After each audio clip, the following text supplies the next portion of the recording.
I was just checking out your stash. I've got a little stash there. My sugar's just a little under the radar kind of thing, and so that's my emergency. But I was stash wondering right why there. it was an Eclipse chocolate bar. You know, are you into these male vampire things? No, I think Daniel? what that. No. You're not into the male vampire just, thing? No one eats those, and I don't care what it is inside the wrapper. So they're cheap because no one eats them. I have no idea where that came from. Don't you think young girls would like these? Aren't young girls into that Eclipse stuff? Item. I have to put my glasses on to see what it looks like, but it is indeed one of those vampire people. Mm-hmm. I don't watch that vampire stuff. I bet you that was a Halloween candy. It's leftover from October. Leftover and so Betty said, "Here, take this." Yeah, probably is. How have you been? I have been very well, thank you. And the weather, yeah, great. Now I've been happy. I've run in shorts 3 or 4 times already, and that makes all the difference in the world. Yeah. Now, are you one of those people that, although there's a sidewalk there, that you run in the middle of the street? I don't run in the middle, but I run on the road. I do not run on the sidewalk. Why is that? Because I see people do that. Because the sidewalk, there'll be dips and stuff like that in like people's driveway. And then sometimes the sidewalk is cracked and uneven. If it's an old sidewalk, you'll trip and fall. Because I run, as everybody knows, I run in the dark. And so I run. Do you wear a light or anything? Yes, I wear a light. Courtney laughs like she's going to the coal mines. I have on a reflective hat. I have a light on. I have a light in the back that flashes red, and then I put reflectors on my arms and legs because I've almost been hit a couple times. What about your backside? Don't you need one back there? there? Yeah, I have a red light that flashes back there. On the back of your hat? On the back of my hat. And speaking of that, this morning there's a Good Samaritan over in Harrison because this morning I was running, and I was out running early, and it was getting probably about 6 o'clock. And so it was getting a little bit daylight, and I'm running along, and all of a sudden these 2 big dogs out there on bunker. So if you were on bunker this morning, good for you. And and I went, ah! And I screamed, and just about the time my car was coming past me, not on my lane, but on the outside. You ran out in front of it? No. And it slowed, I guess it slowed down because it saw me. Defensive. And then these dogs are running at me, and I was yelling, no. And so they pulled up and stopped, probably thinking that this crazy woman was going to be eaten by these big dogs. And they stopped until those dogs ran away. And they pulled up in front of me. They weren't anywhere near me. Didn't stop beside me, but they started around the corner, but they stopped and waited until I started running again. The dogs went away, and my only assumption is that Good Samaritan down on Bunker Road would have opened their door or honked their horn or yelled or done something if the dogs had jumped on me. So thank you, Good Samaritan, for basically stopping and making sure some crazy little woman didn't get eaten up. Most people would have done that. I think so, yes, but it's nice when people do that because there was no other reason for them to stop. Right. They pulled up and heard me yelling at the dogs, and so, that was nice. Well, we had a guest on last week, and I was a little apprehensive about having him on. You remember Tim Fitzmaurice? Yes. He had a problem with, I think Verizon. It was Verizon, and just to let people know, he went overseas or went out of the he went to Jamaica or someplace. Yeah, so he went somewhere. Yeah. He took his phone with him, and he got back, and they had charges of over $5,000. Yes. Well, we got an email from him, and I just wanted to read that, if that's okay with you. Oh, please. Right. It says, "Hi, guys and gals." You're included. Good. I'm a gal. I first of all want to send a big thank you for inviting me on the show last week. It was exciting and fun and hopefully helpful. He said, "I wanted to be one of the first to let you know that the Verizon did credit his account for the total amount of the roaming charges, which was $21.64, and he says a big hallelujah there. Yeah, no kidding, yeah. Yeah.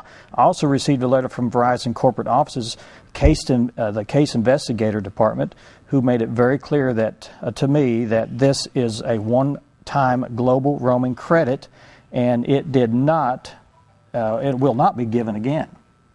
Okay. Okay.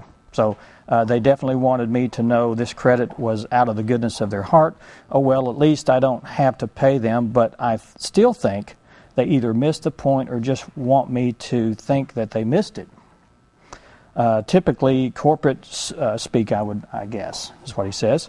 I plan to pursue it further, and if I can get the interest of our legislators, wish me luck. Again, thank you for your patience with me. I did not realize that he babbled on for 19 minutes. We gave him 19 minutes, which is not a big deal. And he was a perfect guest for that topic, because a lot of people that have a problem and they want to either reach out or make a point to the corporate world, they usually have a hate bone in their body, and he did not. So no, he was just very matter of fact. This happened to me. I don't want it to happen to anybody else. He didn't appear to have an action, nor was he really critical of Verizon. He was like, well, this, he didn't like, oh, they're just bull, that kind of stuff. Like people and I was usually amazed are. that he was even concerned about how he was going to pay for that. And most people would say, I'm not going to pay for it. Yeah. And, I think that as we move through this technology and smartphones and whatever, I had no idea what he was talking about, or even that would be a case where they would charge you that much for roaming charges. Well, I'm leaving the country in May, and you can darn sure bet I'm going to contact, who have I got? AT&T. Contact AT&T and check, because last time I went 2 years ago, I had a BlackBerry, and it didn't. I even sent a few texts, and my phone bill didn't really. I mean, there was a few charges on it, but it wasn't a big deal. Do you have a media package on it, or is it a smartphone? Now I have an iPhone. Yeah. And so I've got the whole bit. That might be what he's talking about. Yeah. These phones that, like what he was talking about, that constantly searches for the best signal, no matter if it's on their tower or not. And if it's not on their tower or their service, they're going to charge you. So you might want to look into that. And people out there that we're coming into the highest vacation season. Or the starting of the vacation traveling season, so it might be important for you to check into your provider and to find out what kind of charges that you potentially could be liable for. Yeah, because because he said that his phone wasn't even on. Because I remember him saying, people say, well, why were you using it? He said, I wasn't using it. And not only was he not using it, he said he didn't even have it turned on. Yeah. So that's one thing, because I always turn mine off. I don't turn it on at all when I'm overseas, really.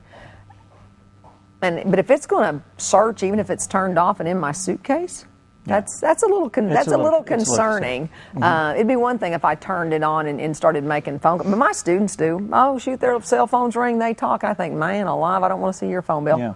Talking about your trip, when are you leaving? I'm leaving May 11th. In May 11th, be gone like 8 or 9 days. I can't remember exactly. What's your agenda? What do you do when you get over there? We're going to fly into Paris. We'll spend 3 days in Paris. And then we're going to take the TGV, which is the high-speed train, down. And we'll go to Nimes, Avignon, and Carcassonne. And then we'll take a bus on over from there to Barcelona and spend 3 days in Barcelona, then fly home. So it'll be a nice trip. I'm looking forward to it. Is that the high-speed rail, is that pretty expensive to travel on? Oh, I don't know. It's included in the tour package, so I don't know. But it goes like zoom. I've ridden a train several times, and Europe riding a train is a fairly common way to get around. And even did the overnight thing once, which was cool, kind of like Murder on the Orient Express. You know, the dining car, and they had in the little bunks, and these little tiny beds about the size of that thing. But it really did just rock me to sleep. I thought, how could you not sleep on a train? You're just chung, chung, chung, chung, chung. It's great. I did that here on Amtrak. Oh, really? I see. I've never been on Amtrak. Yeah. Did you go to California or someplace? No, actually, my wife had taken a stint out in New Mexico, and she drove out there, and she was supposed to be out there for, I think, 3 months, and only could stay 1 month, and got really homesick and wanted to come home. So she says, come out and get me. Yeah. I said, well, I can only come out on a bus, a plane, or one-way trip on Amtrak, so I chose the Amtrak, and it was by myself, and I had a sleeper car. It was cool. Yeah, really it would cool. be different, and but like I said, in Europe, but people don't usually ride them for days. Like our country is so large that it's so much easier to fly. Where for them, it's easier to ride a train because it takes longer to get to the airport, get on a plane, get off, and where a train you can just zip from here to there. So you're not going to be able to do one of our shows then? It's going to be heaven for me. I know. We've already talked about this, Dan. Well, I should break it to you now. I'm going to take a vacation in June. I'll be gone in June too. Oh my gosh! You'll miss me. You'll miss me in May, and you'll miss me again in June. What we probably ought to do, and this could be a permanent thing. We could search for a new co-host. We could. Not permanent. No, I want my job back. I want my job back. You can't do that. Sure I can. We'll just do it early. We'll just tape 2 shows 1 week so I can do them both. Yeah, that's more fun. I think I'm going to look for someone else. You do that. Maybe you can get someone young and energetic. That sounds someone good. to match wits with you. You think you could do that? Match wits with someone that would let me talk would be nice. You talk all the time, Dan. Now look at them. They're just carrying. You talk all the time, Daniel. You know that. You talk all the time, Daniel. It's just a front. You'll probably be swamped tomorrow with like applications. Oh, it's a high-paying gig too, ladies. Let me tell you. If you're interested in hosting while she's gone, you might want to give me a call, and we'll go through the The process. You do that. You do that. You like the process. I got a phone call, said, hey, would you like to come fill in? Then would you like to just stick around every week? And that's how it worked out. Calls gets First one call to get, really, okay. I tell you. All right. That was all the excitement. Well, I'm happy about it. I had the Good Samaritan dog incident this morning. The lovely weather. The weather is absolutely gorgeous tonight at 7. The Hogs play Mississippi State, which, of course, will be done by the time you guys watch this. But so big night tonight. You got to be home by 7 o'clock. Your life is so full and so perfect. It is, quite frankly. Okay, except for a bad neck, but Dr. McCoy's working on that for me. Good. Yeah, he says it's stress. It's probably you. You're the only stress I have, Daniel. No. Is that right? Well, Your whole no, Dr. McCoy said this is probably stress. And I told him, I said, Dr. McCoy, from doing this. Look in the other direction. I don't have any stress. And he said, you're alive, Sandy. Everybody has stress. I said, no, you don't understand. I really don't have any stress. I love my job, both of them.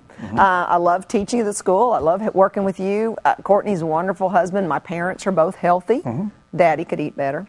But, I mean, and the kids are all healthy and happy. You're not gaining weight or anything, are you? A little. Thank you for bringing that up. About 2 pounds. That's 2 pounds. No, okay. I was wondering. Now that the it's warming up and I can get out and run, and I ran this morning and played tennis. Thank you very much. So I got plenty of exercise today. Well, be healthy. Speaking of weight. I've gained some weight there. I've gained a few pounds. Ladies, he doesn't know not to wear horizontal stripes. No one will be caught dead in horizontal stripes on television. My gosh.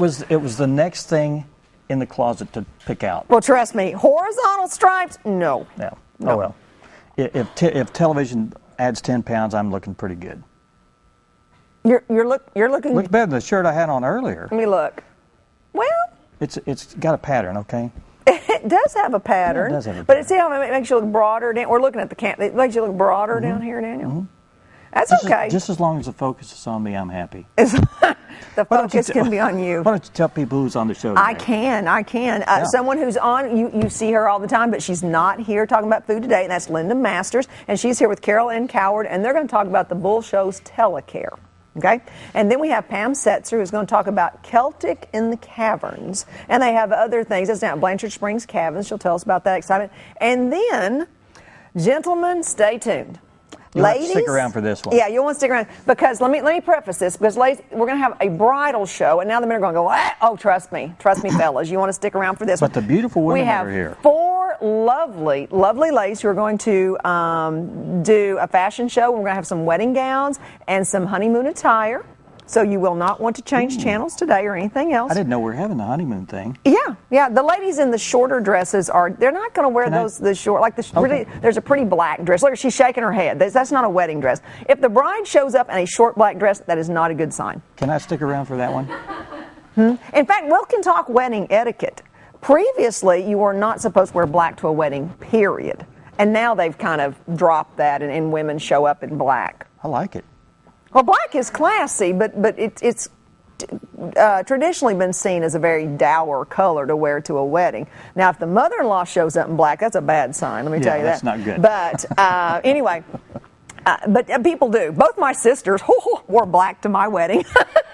They did. And my sister Pam said black's slimming, and I'm wearing black. Right. So I said, you can't wear a black dress to my wedding. And she said, it's a message of she said, it makes me look thinner. I'm wearing black. And so I said, okay. They love Courtney. So that's not the point at all. But yeah, my girlfriend Pam Buell laughed. She said, both of your sisters are wearing black. Well, so we'll talk about wedding etiquette. That's coming up later in the show. So don't miss the wedding etiquette. But first up, we're going to be talking with Linda Masters and Carol Ann Coward on telecare. All right, stay with us. Good.